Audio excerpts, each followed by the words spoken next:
Meus irmãos, vamos orar mais uma vez. Podemos orar pedindo ao Senhor a sua orientação e a sua bênção para esta manhã enquanto ouvimos a sua palavra. Senhor Deus, obrigado, Senhor, pelo grande privilégio que nós temos de, como igreja, estarmos diante da tua palavra. E o que te pedimos, Senhor, é que nos dês um coração pronto a receber a tua verdade. Transforma o nosso coração para que seja um coração humilde o suficiente para ser julgado. E também, Senhor, através da tua palavra, dá-nos uma ousadia e um amor tão grande para que possamos estar capacitados para poder também julgar biblicamente a outros. Pedimos isso em nome de Jesus. Amém e amém.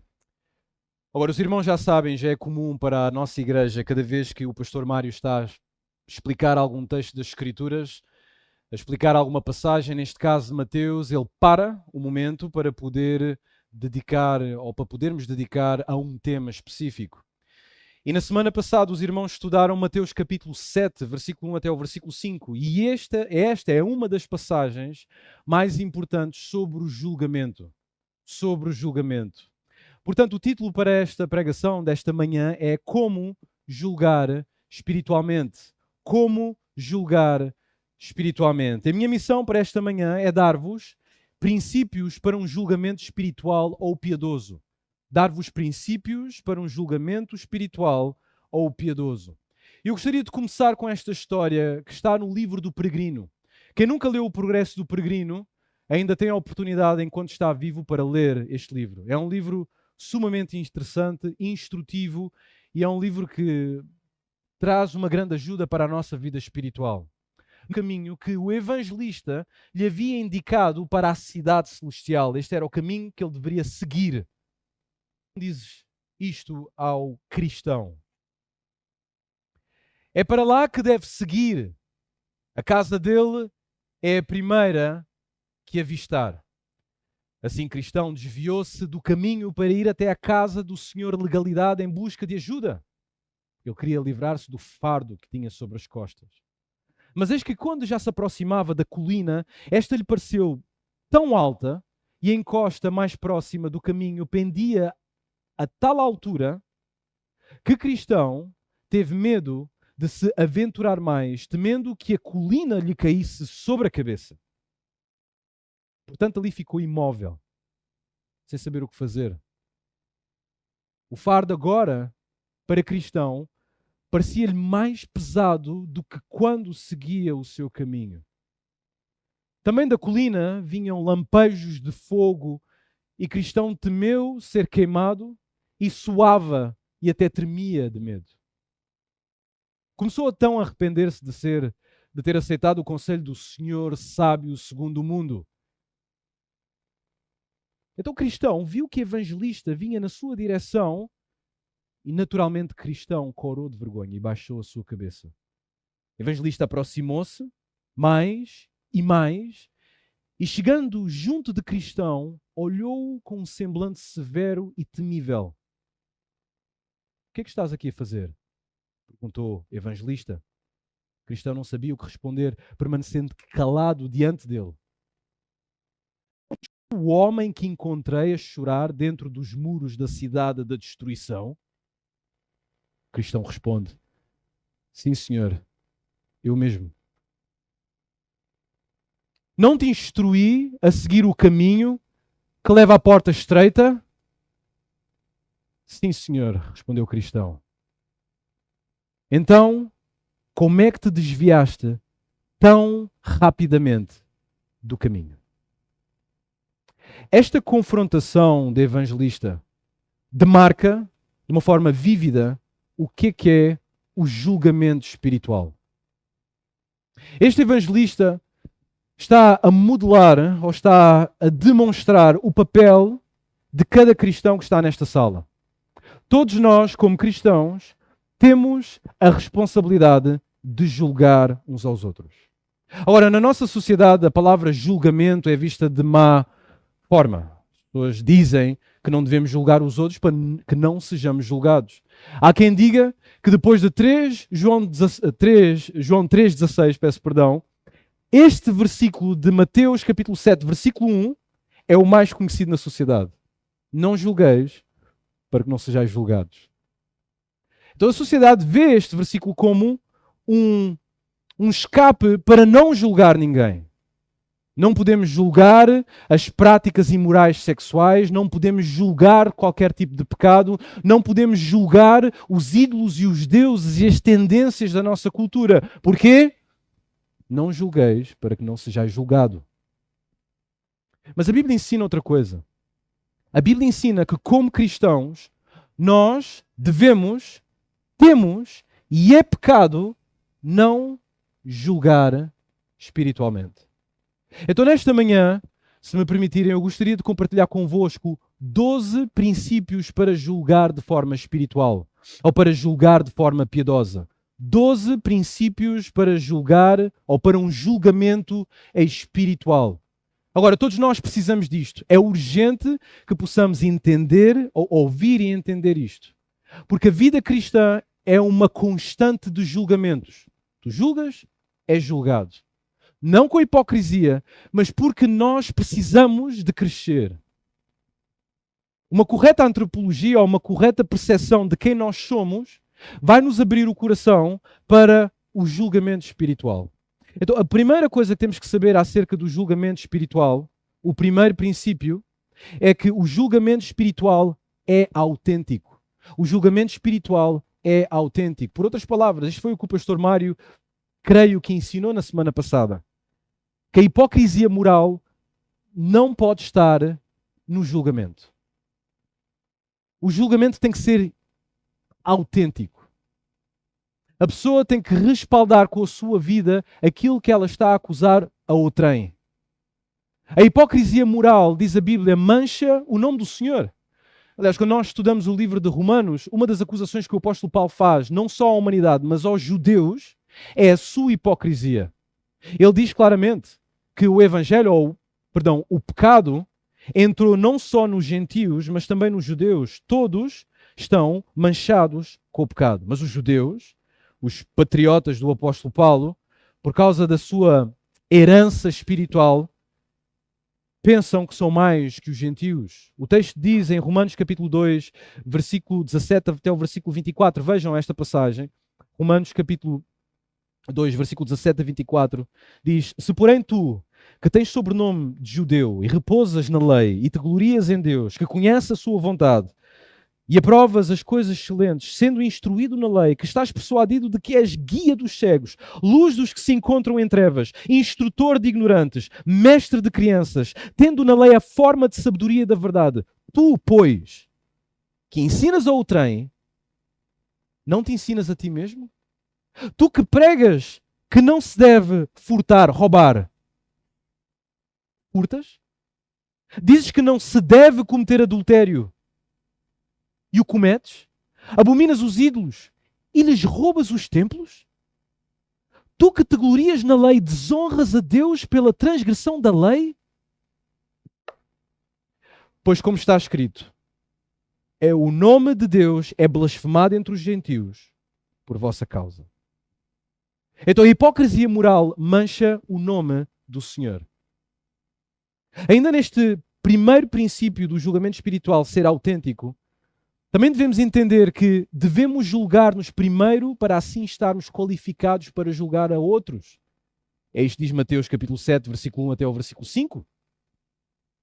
Tira primeiro a trave que está diante de ti, para depois teres as condições morais e espirituais para tirar aquilo que está no olho do teu irmão.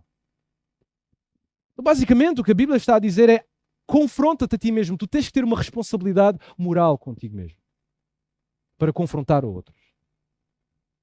Tem que haver uma certa humildade, um certo quebrantamento para dizer: sim, Deus, eu tenho duas traves diante de mim. Por favor, tira dos meus olhos para que eu possa servir o meu irmão. Então, a hipocrisia não dá espaço para o julgamento espiritual. Devemos julgar-nos primeiro para assim estarmos qualificados para julgar outros. Foi isto que fizemos na ceia. Examinar o nosso coração, se estamos na fé. Examinar o nosso coração, até que ponto temos pisado no sangue que nos salvou. Examinarmos na fé até que ponto temos desprezado aquele que é o Redentor das nossas almas. Temos que examinar. Tomamos esse pão, bebemos esse cálice. Isto não é uma tradição. Nós fazemos isto porque agradecemos a Deus que nos salvou do lamaçal, como o irmão Davi disse. Devemos julgar-nos a nós mesmos antes de julgar a outros. Existe esta tendência agora na cultura política de sempre ter que haver espaço para crítica, mas sempre, constantemente, criticamos de forma ingrata os nossos políticos e o sistema político e tudo mais. Certos fundadores cristãos do sistema da ciência política, eles acreditavam que para o Estado ser organizado, o homem primeiro tem que ter autogoverno. E para ter autogoverno, o homem tem que se julgar e estar debaixo de um governo ou de uma lei que o transcende. Por outras palavras, nós temos que nos julgar a nós mesmos, o nosso coração, com toda a sinceridade, através do filtro e da acusação da palavra de Deus. O julgamento espiritual é autêntico. Agora, muitas pessoas abstêm-se de julgar porque se sentem culpadas e sentem culpa devido a pecados cometidos e receiam julgar a outros de forma hipócrita. E isto é um sentimento legítimo. É um sentimento legítimo. Agora, como é que nós, como cristãos, podemos ultrapassar este impasse? Bem, a primeira coisa que nós temos que fazer é purificar-nos, temos que purificar o nosso coração e colocar as nossas contas em dia diante de Deus. Nós fazemos o devocional, nós temos a ceia do Senhor, nós lemos a Bíblia de manhã, oramos, fazemos o culto doméstico, porque nós queremos colocar as nossas contas em dia diante do Senhor. Agora, como é que eu poderei purificar-me das minhas constantes falhas diariamente? Pelos meus próprios méritos? Não posso. Zero.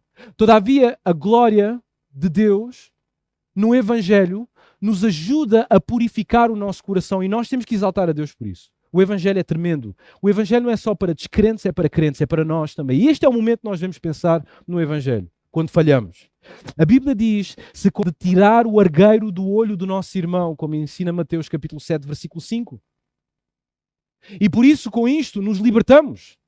E devemos libertar-nos das patologias espirituais que assolam os outros para sermos úteis no seu desenvolvimento espiritual. Perceberam isto? Mesmo as patologias, tu olhas o irmão e ele cai nelas e tu perguntas como é que é possível. Bom, sabe hoje que essas mesmas patologias que tu vês no Zé estão muito próximas do teu coração, à procura do momento certo para se expressarem. Por isso, tão cedo não devemos bater no peito e dizer, dessa água nunca beberei. Cuidado. Devemos julgar-nos a nós mesmos. Devemos, como mendigos que encontraram o pão, dizer, vamos julgar a nós mesmos. Porque temos o pão, temos o Senhor, temos o Evangelho, temos a graça do Senhor. O julgamento espiritual tem que ser autêntico. Ele é autêntico. E para ser espiritual tem que ser autêntico. Segundo princípio, o julgamento piedoso ou o julgamento espiritual é disciplinar. E agora eu preciso da vossa atenção aqui, porque este é um ponto que muitas vezes cria confusão nos membros da igreja. E isto sim tem a ver com a disciplina da igreja.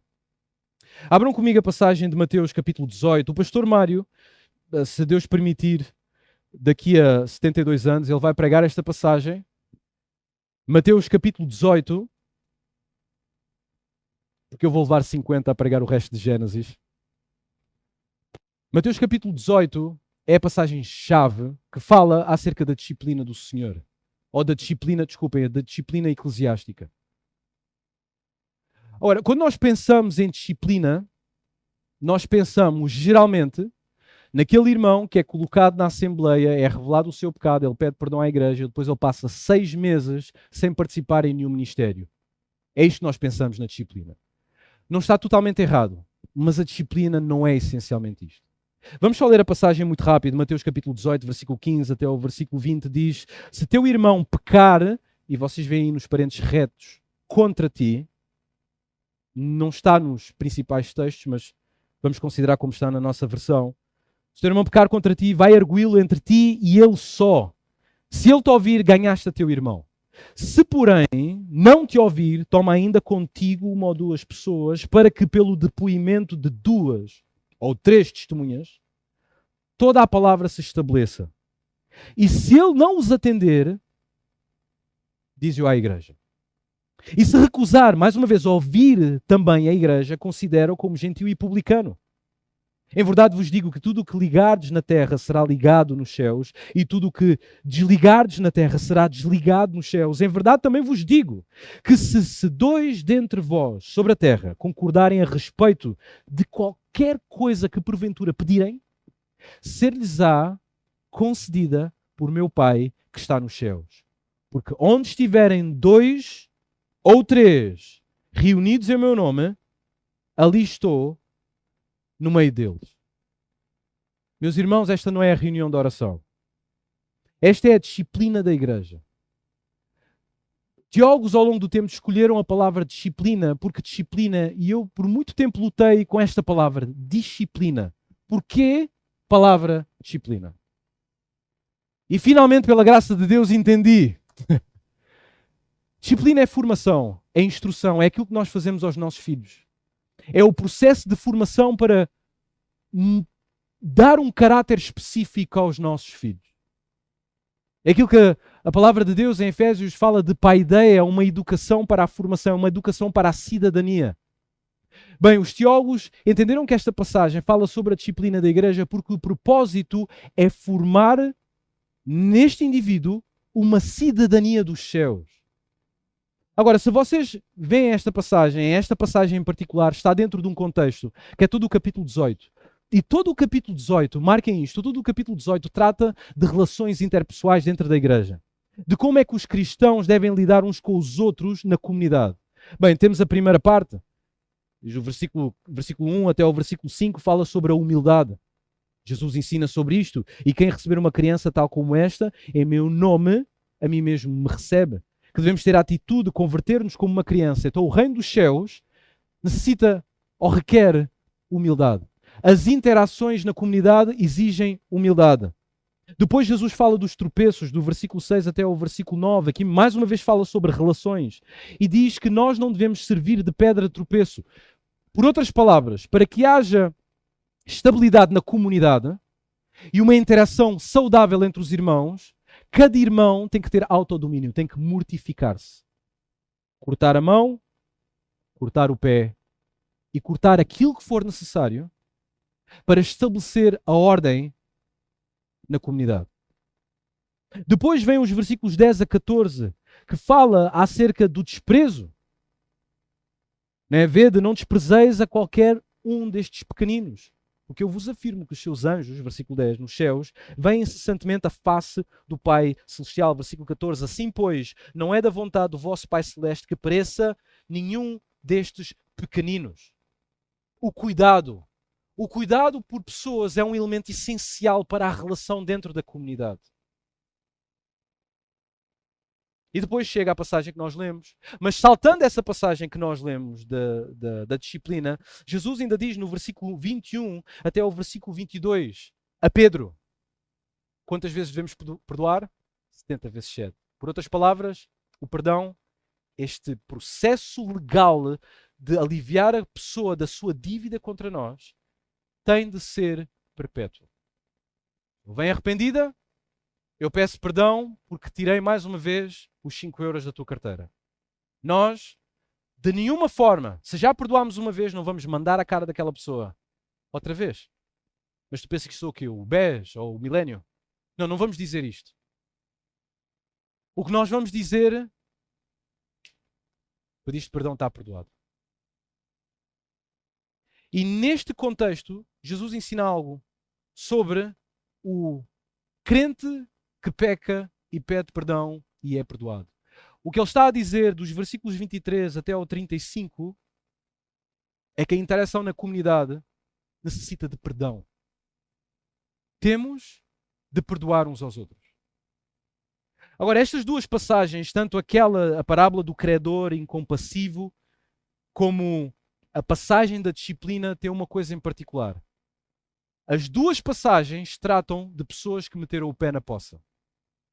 Mas uma delas é penitente e a outra é impenitente. Por outras palavras, uma arrepende-se e a outra não. A passagem da disciplina dá-nos o processo, a dinâmica, a experiência da disciplina. Não se esqueçam, a disciplina é formação. É criar um caráter a alguém. Então esta disciplina tem 4 passos que envolvem uma série de pessoas. E vemos pelo ensinamento de Jesus que quando a pessoa não se arrepende, ela chega a um estado que passa de, como vem no versículo 15, de irmão a publicano. Por outras palavras, a igreja reconhece que esta pessoa não é um crente. Ela não está a dizer se ela é genuinamente um crente, mas as suas ações de impenitência, de falta de arrependimento, depois de ouvir de um, depois de ser estabelecida a verdade com 3, depois de ser levada à igreja, se esta pessoa não crê, não vai crer nunca. Então, nunca entre aspas, então ela tem que ser levada ao 4º e último passo, que é o mundo. O mundo que é ensino. Esta passagem é sumamente interessante. Quando fala destes passos, quando fala deste processo. Porque o processo aqui é um processo de julgamento disciplinar. O ponto que eu quero trazer aqui sobre a disciplina é o seguinte. Cada vez que algum irmão chega ao pé de ti, porque tu cometeste algum pecado, cometeste alguma falha, e se ele te confronta, tu ou eu já entramos no processo disciplinar da igreja. É assim que funciona. O processo disciplinar é uma bênção que nós não devemos reter nem privar a ninguém da igreja. Todos nós precisamos de entrar no primeiro, no segundo, no terceiro, Deus queira que não, mas até no 4º do processo disciplinar. E a igreja em nenhum momento, deveria privar nenhum irmão deste processo de julgamento disciplinar. É uma bênção para o irmão e para a igreja. Por isso, cada vez que tu chegas a algum irmão e tu vês que alguma coisa está errada, quando tu confrontas esse irmão, tu abriste as portas para o processo disciplinar. E meu irmão, o processo disciplinar não é uma coisa que só o pastor faz, que só a igreja faz, que só o grupo de diáconos faz. O processo disciplinar é uma responsabilidade tua. Porque nós precisamos de julgar uns aos outros de forma piedosa e espiritual.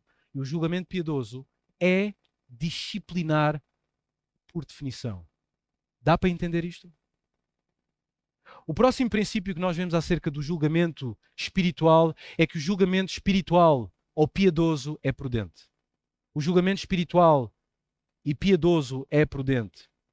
O apóstolo Paulo diz uma coisa interessante em 1 Coríntios, capítulo 4, versículo 5. Depois de ele falar do seu ministério e de mostrar que o seu ministério e a sua pregação não vem de sabedoria humana, não vem de filosofias humanas, e que ele confia plenamente no Espírito do Senhor e que a sua glória está na obra que o Senhor faz através dos seus servos, ele diz o seguinte no capítulo 4, versículo 5.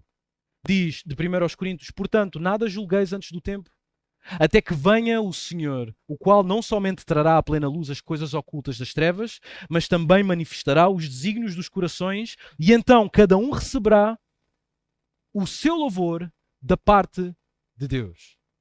O que o apóstolo está a ensinar aqui no seu contexto de vida, o que o apóstolo Paulo está a dizer: eu não estou aqui para ser julgado pelos filósofos daqui de Corinto, ou pelas vossas carnalidades como igreja. Eu não estou aqui para ser julgado segundo os padrões do mundo. Há uma coisa que me julga, e esse é Deus. Se a minha intenção é genuína ou não, se ninguém consegue perceber, eu também não sou perfeito, não consigo ter a plena percepção das minhas intenções, Deus vai demonstrar isto no dia. Então, quando nós julgamos, temos de ter esta noção de prudência. O que é prudência? Esta é uma palavra que usamos tantas vezes, mas o que é prudência? Prudência é ser cuidadoso. Ser cuidadoso. É esperar. É ser sábio. O nosso julgamento, meus irmãos, é limitado. Por isso devemos ser cuidadosos na forma como julgamos. Devemos julgar não conforme as leis humanas, não conforme os nossos gostos, mas sim através da palavra de Deus. E devemos ser humildes e manter em mente o seguinte, que no final de cada julgamento, ou no final de cada disciplina, processo disciplinar, ou cada confrontação, Deus é que dará o supremo verdito. Agora, eu não estou a dizer com isto que nós não devemos dizer o que é pecado quando é pecado. Não é isso que eu estou a dizer. Mas devemos ter muito cuidado quando julgamos as intenções dos corações das pessoas. Muitos problemas no meu casamento, na minha família, nas vossas famílias e na igreja acontece porque julgamos as intenções das pessoas. E, meus amigos, intenções só Deus vê. Agora, pelos frutos os conhecereis. Por isso temos que ser prudentes. E o julgamento espiritual é prudente. É prudente. Deus manifestará os desígnios dos corações. E então cada um receberá o seu louvor da parte de Deus. Quarto princípio, eu acho que é o quarto. Quarto princípio. O julgamento piedoso ou o julgamento espiritual é, e reparem nisto, ouçam com atenção, é reconciliador. É reconciliador. Agora, o que é que eu quero dizer com isto? A primeira coisa é que devemos ser amorosos o suficiente para confrontar os outros que não estão a obedecer à palavra de Deus. O que nós temos que tirar no nosso meio, eu não estou a dizer que é uma realidade na nossa igreja, mas sempre porque temos pecado temos esta tendência. É criar uma cultura de encobrimento. Então, o que a Bíblia nos diz é que devemos ser amorosos o suficiente, se vemos o mal ou a aparência do mal, ir por amor de Deus e por amor que nós temos no coração pela pessoa que fez um pacto de membresia nesta igreja, de dizer, olha, meu irmão, eu não sei bem o que é que se passa, talvez tu me possas explicar, mas eu vi isto. E eu não queria deixar até o próximo domingo para te dizer. Devemos ser amorosos o suficiente para confrontar, para julgar. Provérbios capítulo 3, versículo 11 a 12 diz, filho meu, não rejeites a disciplina do Senhor, nem te enfades da sua repreensão, porque o Senhor repreende a quem ama, assim como o pai ao filho a quem quer bem. Agora, o contexto aqui de Provérbios, desta passagem em particular, é sobre a instrução a um filho que não cumpriu as suas obrigações e que o Senhor teve de lhe dar o castigo em vez de bênçãos. Este é o contexto. Agora, Deus usa o pai, nesta passagem, para dar a instrução ao filho, esta instrução. Logo, o julgamento que aqui é feito deve ser visto como um ato de amor divino. Não só de amor do pai, mas de amor divino. Deus quer que nos julguemos, que confrontemos, que disciplinemos, que repreendamos. Assim como o pai ao filho a quem quer bem. Viram aqui no versículo? Por outras palavras, o texto está a dizer a quem Deus, ao pai, aceita favoravelmente. O julgamento é visto como algo mau e algo que nós recebemos de forma indignada. Não é? Nós reagimos mal ao julgamento. E sabem porque reagimos mal? Porque dói. Mas essas dores, essas feridas é por amor. Se vem de Deus. E reparem nas palavras usadas para descrever o tipo de julgamento. Diz o texto, não rejeiteis a disciplina. A palavra disciplina significa uma punição leve por ensinar e pode incluir uma repreensão.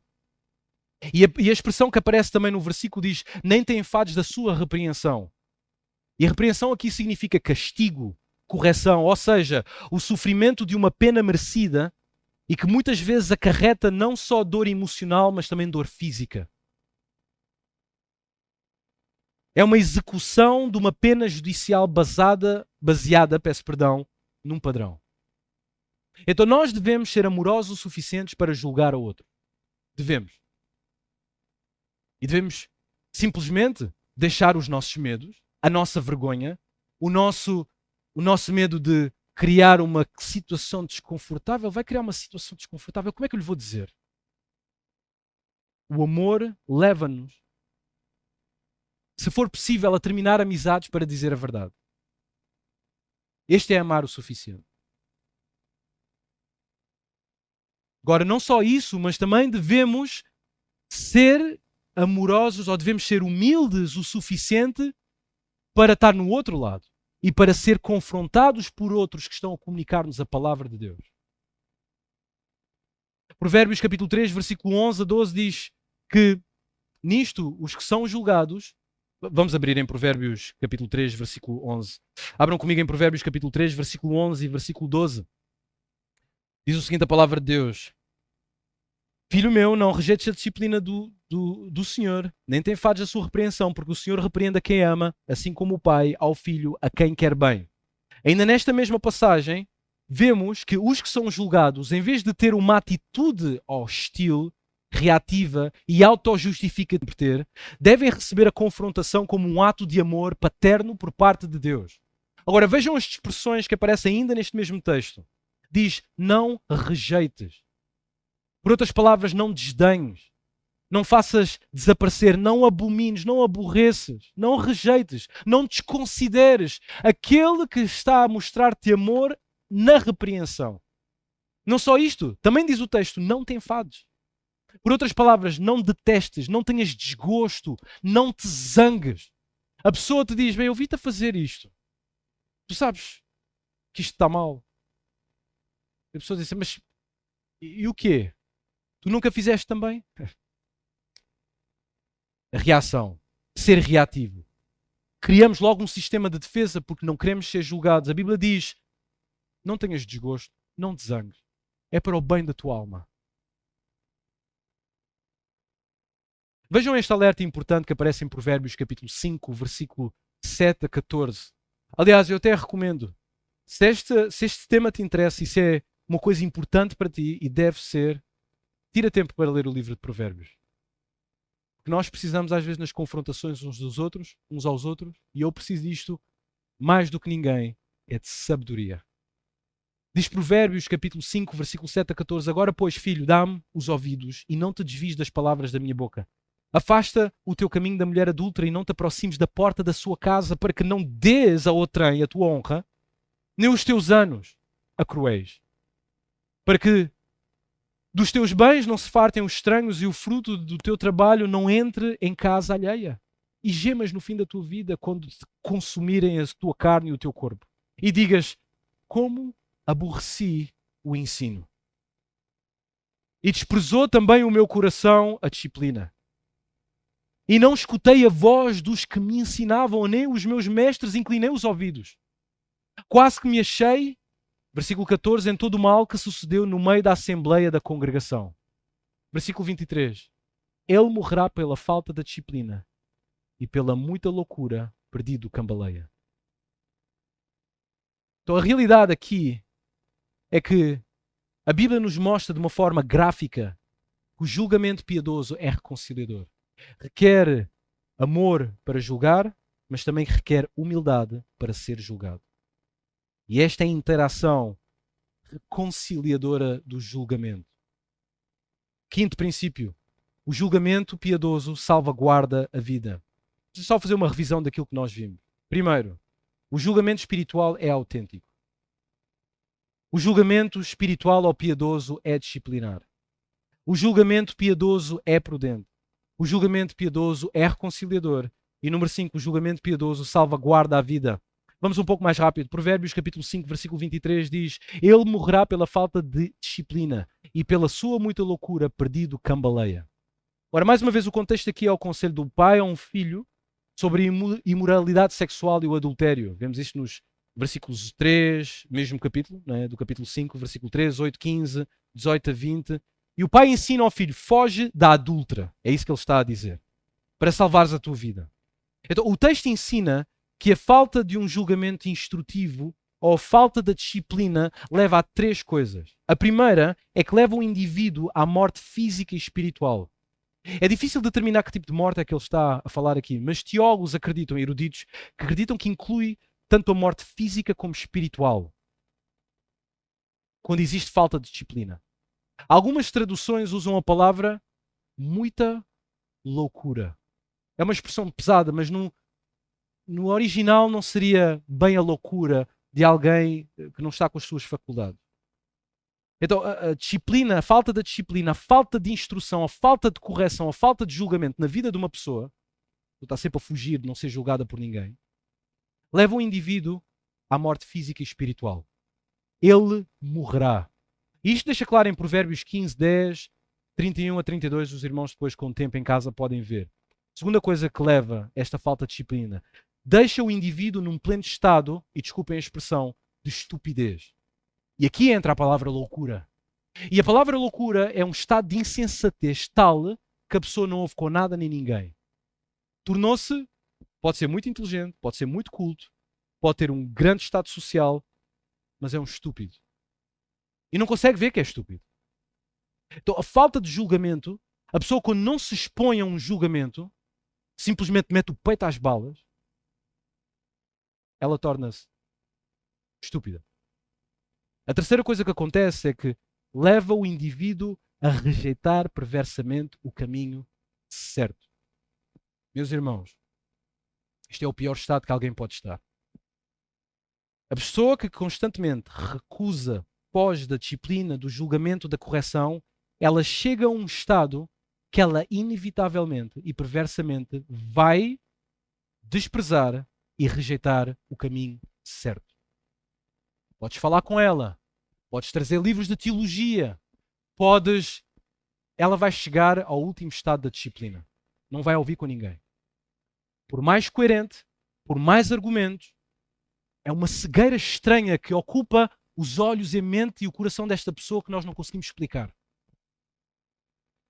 Nestes momentos, o que tem que acontecer, seja isto a um filho, a um pai, a uma mãe, a uma avó, a um amigo, seja quem for, a única coisa que vai salvaguardar esta pessoa é se Deus acender as luzes da sua mente e ela vir, através da sua palavra. Porque de resto, nada podemos fazer. Ela negou, de uma forma até quase irreversível, o caminho reto. Deixa-me só dar uma parte aqui. O Provérbios é um livro sumamente interessante. É incrível. Nós, quando vemos o jovem que vai pelo caminho da adúltera, nós vemos esse caso do jovem como alguém que está a cair em tentação, só. É verdade. Ele depois envolve-se com a adúltera, mas não é só isso. O que Deus está a fazer aqui no livro de Provérbios é mostrar a alguém que ele entrega a juízo quando não houve a sabedoria.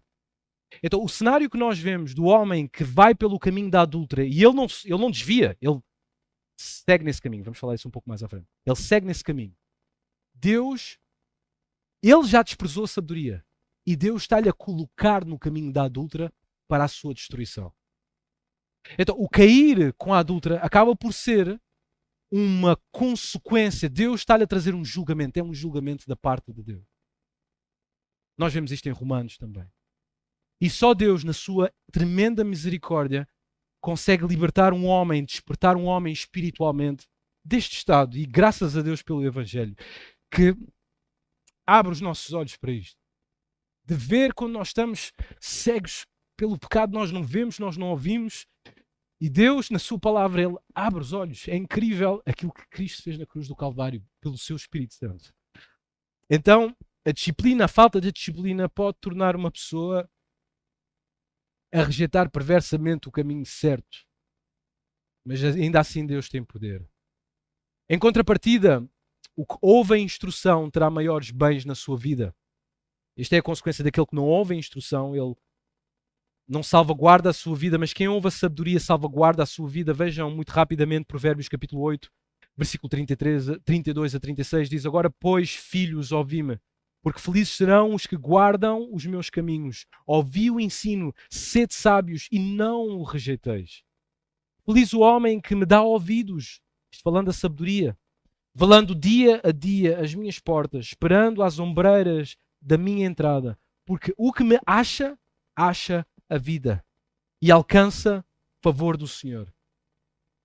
Mas o que peca contra mim, violenta a própria alma. Todos os que me aborrecem, eles têm um amor e uma paixão na sua vida. E essa é a morte. Sexto princípio. O julgamento espiritual é eficaz somente, eu diria exclusivamente, para os sábios. Provérbios capítulo 9, versículo 7 a 9, e este vamos passar muito rápido. Ouçam as palavras do Senhor em Provérbios, capítulo 9, versículo 7 a 9. O que repreende o escarnecedor, afronta traz sobre si. Ou afronta, o que repreende o escarnecedor, afronta traz sobre si. E o que censura o perverso, a si mesmo se injuria. Não repreendas o escarnecedor, para que te não aborreça. Repreende o sábio, porque o que é que vai acontecer? Ele vai te amar. Dá instrução ao sábio, e ele fará mais sábio ainda. Ensina ao justo, e ele crescerá em prudência. Ele crescerá em prudência. Sétimo princípio. O julgamento piedoso incrementa a sabedoria. O julgamento piedoso incrementa a sabedoria.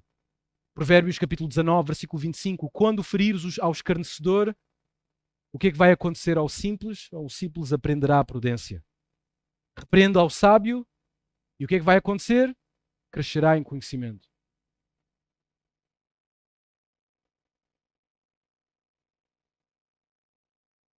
Existe uma tendência que nós temos. O que é que pensamos? Aquela pessoa é tão espiritual, eu não vou lhe repreender quanto a isto. Ela não sabe.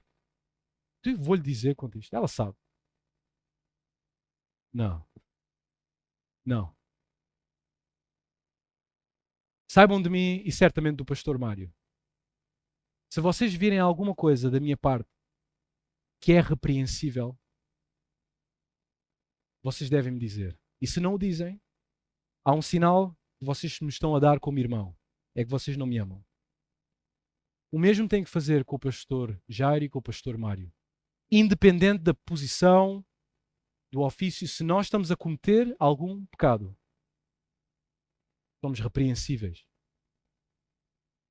E não vale a pena criar uma cultura de encobrimento. Eu não vou dizer, pastor, como é que eu vou dizer isto ao pastor? Fala tu, diz tu. Não. Nós vamos e falamos. Confrontamos.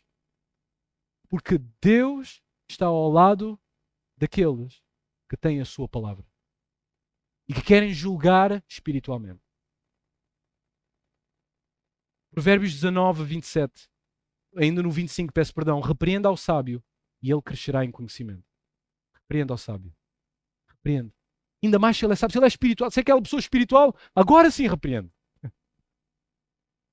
Provérbios 19, 27. Filho meu, se deixas de ouvir a instrução, desviar-te-ás das palavras do conhecimento. Provérbios 20, 30. Os vergões das feridas purificam do mal e os açoites o mais íntimo do corpo. O julgamento piedoso incrementa, faz crescer, alimenta, potencializa, peço perdão, a sabedoria. Número 8. O julgamento espiritual é intenso. Agora reparem, isto é... Nós não vamos poder ver esta passagem totalmente, mas eu acho que isto é significativo. Abram comigo no profeta Ezequiel. O profeta Ezequiel foi escolhido da parte de Deus para trazer uma mensagem sobre Israel, uma mensagem dolorosa. Uma mensagem dolorosa. O que é significativo na vida de Ezequiel, de todos os profetas são incríveis, mas Ezequiel é incrível porque ele vive na carne a sua profecia. Deita-te deste lado, deita-te daquele lado. A comida que vais comer, mete excremento de homem. Mas Deus nunca entrou nada impuro, então mete excremento de vaca. E tudo isto era para simbolizar a precariedade e a ira e o julgamento de Deus sobre a nação. Então, o julgamento espiritual que Ezequiel tinha que fazer era intenso. E todo o julgamento espiritual é emocionalmente intenso. O julgamento espiritual pode requerer que tenhamos de confrontar pessoas de coração duro e impenitente. Vejam em Ezequiel capítulo 2, versículo 3 a 7, diz assim a palavra de Deus. Ele me disse, Deus, filho do homem, eu te envio aos filhos de Israel, às nações rebeldes, que se insurgiram contra mim. Eles e seus pais prevaricaram contra mim, até precisamente ao dia de hoje. Versículo 4 até o 7. Os filhos são de duro semblante e obstinados de coração, e eu te envio a eles, e lhes dirás, assim diz o Senhor, eles quer ouçam, quer deixem de ouvir, porque são casa rebelde, hão de saber que esteve no meio deles um profeta. Tu, ó filho do homem, não os temas, nem temas as suas palavras. Ainda que haja sarças e espinhos para contigo, e tu habites com escorpiões, não temas as suas palavras, nem te assustes com a cara deles, porque são casa rebelde. Mas tu lhes dirás as minhas palavras, quer ouçam, quer deixem de ouvir. Capítulo 3, versículo 7. Mas a casa de Israel não te dará ouvidos, porque não me quer dar ouvidos a mim, pois toda a casa de Israel é de fronte obstinada e dura de coração. O que Deus está a fazer quando aparece aquele coche celestial, com aqueles olhos, aqueles animais, Ele está a mostrar que a glória do Senhor e o coche do Senhor vai sair do templo. Ele veio, eles viram, e agora Deus está a dizer, eu vou abandonar o templo. E Deus está a dizer a Ezequiel, confronta Ezequiel. Mas fica a saber, Ezequiel, tu vais confrontar pessoas de coração duro. Por isso não penses que se calhar vais ter sucesso. Provavelmente não. Mas tens de o fazer. Tens de o fazer. Tens de o fazer porque o julgamento espiritual é por definição intenso. Não só por isso, mas requererá obediência e resignação para com a vontade de Deus. Vejam o que é que Deus diz ao profeta no capítulo 2, ainda no versículo 8. Diz o seguinte no versículo 8: Tu, ó filho do homem, ouve o que eu digo, não te insurjas como a casa rebelde, abre a boca e come o que eu te dou. Obediência. Não confrontar, não julgar o outro é um pecado, é um ato de desobediência. Devemos de fazê-lo com a devida atitude, com a palavra de Deus e com a esperança de que Deus vai operar no seu coração. A terceira coisa é que vai exigir de nós que tenhamos bem interiorizada a palavra de Deus. Vemos isto que é dito ao profeta, versículo 3. Ele disse, filho do homem, dá de comer ao teu ventre e enche as tuas entranhas deste rolo que te dou. Eu o comi, diz o profeta, e na boca me era doce como mel. Era a palavra de condenação que ele tinha que trazer. Ele tinha que estar incorporado, interiorizado na palavra de Deus. E por fim, ainda neste 8º princípio, é a nossa responsabilidade, e a nossa responsabilidade, peço perdão, é apenas comunicar a verdade e deixar os resultados para Deus. Há um momento neste oráculo de Deus para Ezequiel, ele diz estas palavras que eu acho sumamente interessante a Ezequiel. Vejam os versículos 18 até ao versículo 21. Quando eu disser ao perverso, certamente morrerás, e tu não o avisares e nada disseres para o advertir do seu mau caminho, para lhe salvar a vida, esse perverso morrerá na sua iniquidade, mas o seu sangue da tua mão requererá. Mas se avisares o perverso e ele não se converter da sua maldade e do seu caminho perverso, ele morrerá na sua iniquidade, mas tu salvaste a tua alma. Lavaste as tuas mãos. Versículo 20. Também quando o justo se desviar da sua justiça e fizer maldade e eu puser diante dele um tropeço, ele morrerá. Visto que não o avisaste no seu pecado, ele morrerá. E as suas justiças que praticara não serão lembradas, mas o seu sangue da tua mão requererei. No entanto, se tu avisares o justo para que não peque, e ele não pecar, certamente viverá. Porque foi avisado. E esta frase é magnífica. E tu salvaste a tua alma. Tu salvaste a tua alma. Temos que julgar os outros para bem da alma deles e da nossa. É o que Deus demanda. Não importa o nosso sentimento, o nosso gosto, não importa. Temos de o fazer. O julgamento espiritual, sim, meus irmãos, não vos vou mentir, é intenso. É intenso, é desagradável, é awkward, como os miúdos gostam de dizer. Mas temos de o fazer. A nona coisa é que o julgamento espiritual é persuasivo. O julgamento espiritual é persuasivo.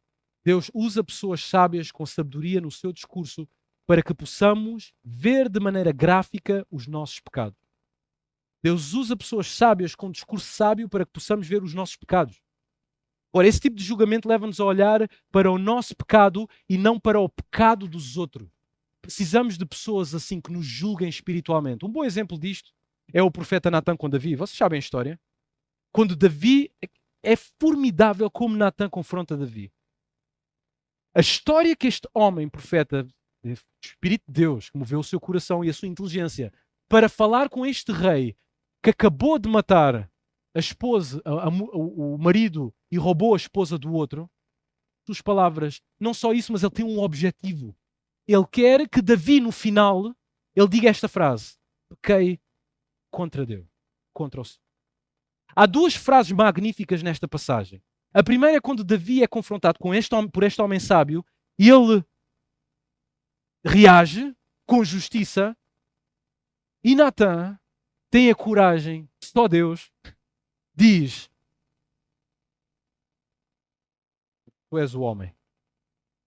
Eu imagino este cenário, deve ter ficado no átrio real, deve ter ficado um silêncio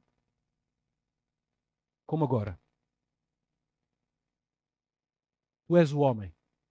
E aquela voz do profeta Natã a ecoar pelo salão do rei: tu és o homem, tu és o homem. Aquela deve ter sido a frase mais profunda que Davi ouviu nesta fase da vida dele.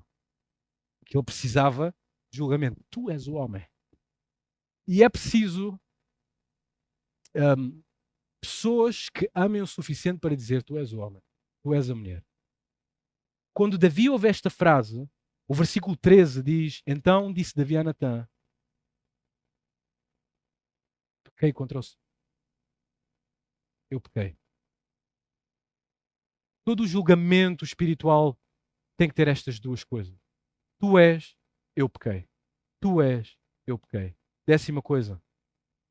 O julgamento espiritual expõe a imprudência. Peço perdão, meus irmãos, já estou bem adiantado. Eu vou tentar fazer um pouco mais rápido, tá bem? Então, o julgamento espiritual expõe a imprudência.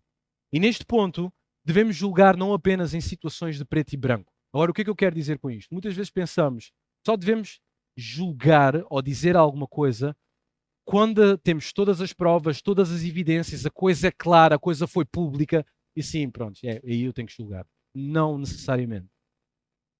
Devemos julgar não apenas em situações de preto no branco, mas também quando estas se situam numa zona cinzenta. Por outras palavras, o julgamento é necessário quando discernimos que alguém está a beirar a tentação ou está num estado de desleixo que o poderá conduzir à queda. Deixem-me dar alguns exemplos disto. O jovem que caminha pela rua da adúltera, em Provérbios capítulo 7, versículo 7 a 9. Nós não vamos ler as passagens, não temos tempo. O homem, literalmente, ele vai por um caminho que ele sabe que a adúltera está lá e que vai chamar por ele, mas ele vai por aquele caminho. É intencional. Outro exemplo. Aquele que brinca com brasas no seu regaço, pensando que não se vai queimar. Terceiro. O ébrio, aquele que tem problemas com a bebida, mas ele fixa o seu olhar no vinho no momento de maior apelo e sedução. Provérbios 23. Porque pensa, não, eu sou mais forte que o vinho. Quarto, a ideia aqui, em tudo isto, é que o provérbio está a tentar fazer é mostrar o cenário de um pai. É como um pai que, não querendo que o seu filho brinque no meio da estrada, o chama a atenção com paciência e o alerta em amor quando a criança se encontra ainda a 1 metro da berma, no limite do perigo. Então a confrontação espiritual, ela vai dizer à pessoa, quando a pessoa ainda não pecou, ainda não meteu o pé da poça, ela vai dizer: esse caminho não. Estás a ir por um caminho que tu não podes ir por esse caminho. A confrontação espiritual tem que ser feita assim. E não podemos esperar, se temos amor pela pessoa, não podemos esperar que ela parta a cara. E depois dizemos todos, fazemos isto. Pois eu já tinha visto algumas coisas estranhas, de facto. E não dissemos nada. Pois é estas coisas que nós temos que ter cuidado. E temos que nós mesmos, com amor, dizer: eu vi isto. Diz-me se eu estou errado, mas eu vi isto. Então, o julgamento espiritual expõe a imprudência. 2 últimos. O julgamento espiritual é paciente. O julgamento espiritual é paciente. Ele deve ser exercido, irmãos, ouçam com isto, com habilidade, brandura e esperança. Julgamento não é o sinónimo de ser áspero e mal educado. Podemos ser brandos, habilidosos e dar esperança à pessoa quando a julgamos. Reparem o que é que o apóstolo Paulo diz a Timóteo para o seu ministério pastoral.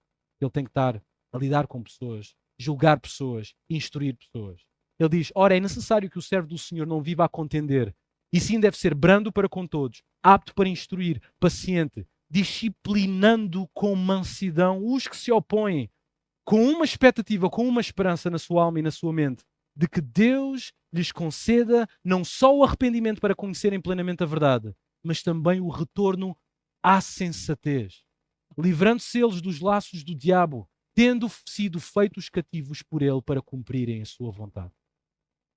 Então o julgamento espiritual é paciente. E como podemos julgar com sabedoria nestes casos? Primeira coisa, devemos orar por esta conversa para que seja bem recebida e edificante. Oremos antes de falar. A segunda coisa, ler as Escrituras para acomodar a nossa mente aos argumentos bíblicos.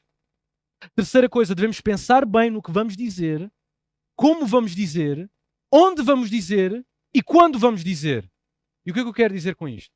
O que dizer? Bem, devemos escolher bem as palavras. Se possível, devemos escrever e ensaiar aquilo que vamos dizer à pessoa para julgá-la. E devemos manter a conversa no foco, no problema e dar solução e esperança à pessoa. É isto que devemos dizer. Como dizer? Bem, devemos dizer com graça, com humildade, com firmeza, mas também com honestidade. Onde dizer? Meus irmãos, escolhamos um lugar em que numa primeira abordagem o assunto permaneça só entre os dois. Quarto, quando dizer? O mais rápido possível. E aqui é interessante, porque Deus no Jardim do Éden, ele faz isto a Adão e Eva. Ele não deixa passar uma semana, a gente vê até o próximo culto, depois a gente fala, está bem? Não. Ele espera logo a seguir e ele faz perguntas persuasivas a Adão. Tu fizeste isto, Adão? Então o julgamento espiritual é paciente. Por fim, o julgamento espiritual é evangelístico. Eu vou apenas ler os versículos e ficamos só com o texto da palavra de Deus. O julgamento espiritual é evangelístico porque testa se somos salvos ou não. Se dissermos que mantemos comunhão com Ele e andamos nas trevas, mentimos e não praticamos a verdade. Se dissermos que não temos pecado nenhum a nós mesmos, nos enganamos e a verdade não está em nós. Se dissermos que não temos cometido pecado, fazemos-lo mentiroso e a sua palavra não está em nós. Aquele que diz eu conheço e não guarda os seus mandamentos é mentiroso e nele não está a verdade. Aquele que diz que estar na luz e odeia seu irmão, até agora está nas trevas. Aquele, porém, que odeia seu irmão está nas trevas e anda nas trevas e não sabe para onde vai porque as trevas lhe cegaram os olhos. Não ameis o mundo nem as coisas que há no mundo. Se alguém amar o mundo, o amor do Pai não está nele. Todo aquele que nega o Filho, esse não tem o Pai, e aquele que confessa o Filho tem igualmente o Pai. Se sabeis que Ele é justo, reconhecei também que todo aquele que pratica a justiça é nascido de Deus. Todo aquele que pratica o pecado também transgride a lei, porque o pecado é a transgressão da lei. Todo aquele que permanece nele não vive pecando. Todo aquele que vive pecando não o viu, nem o conhece. Aquele que pratica o pecado procede do diabo, porque o diabo vive pecando desde o princípio. Para isto se manifestou o Filho de Deus, para destruir as obras do diabo. Todo aquele que é nascido de Deus não vive na prática do pecado, pois o que permanece nele é a divina semente. Ora, esse não pode viver pecando, porque é nascido de Deus. Nisto são manifestos os filhos de Deus e os filhos do diabo. Todo aquele que não pratica a justiça não procede de Deus, nem aquele que não ama o seu irmão. Ora, aquele que possuir recursos deste mundo e vir o seu irmão padecer necessidades e fechar-lhe o coração, como pode permanecer nele o amor de Deus? Nós somos de Deus. Aquele que conhecer a Deus, que conhece a Deus, nos ouve. Aquele que não é da parte de Deus, não nos ouve. Nisto reconhecemos o espírito da verdade e o espírito do erro. Aquele que não ama, não conhece a Deus, pois Deus é amor. Filhinhos, guardai-vos dos ídolos.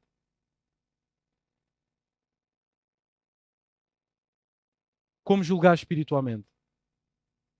Temos que reconhecer que o julgamento espiritual é autêntico, é disciplinar, é prudente, é reconciliador, ele salvaguarda a vida, é eficaz para os sábios, incrementa a sabedoria, é intenso, é persuasivo, expõe a imprudência, é paciente e é evangelístico.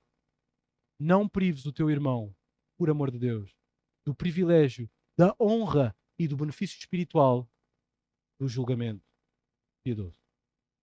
Meu Deus, obrigado pela tua maravilhosa palavra. Ela é a tua revelação, Senhor. Abre os nossos corações para que possamos ser pessoas que amam o suficiente para julgar, mas também são humildes o suficiente para serem julgados. Dá-me esse coração, Senhor. Ajuda-me a ser humilde e quebrantado o suficiente para, quando eu peco, quando eu falho, e certamente vou pecar e vou falhar, eu tenho o coração aberto para receber o julgamento, meus irmãos. Dá sabedoria a todos nós, Senhor, para que possamos julgar através da tua palavra e não através de estereotipos e coisas culturais e de manias e extravagantes. Não.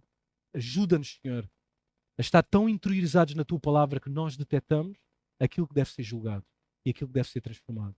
E dá-nos um coração de esperança, acreditando que tu, Senhor, conservas os teus filhinhos e nenhuma ovelha tu perderás.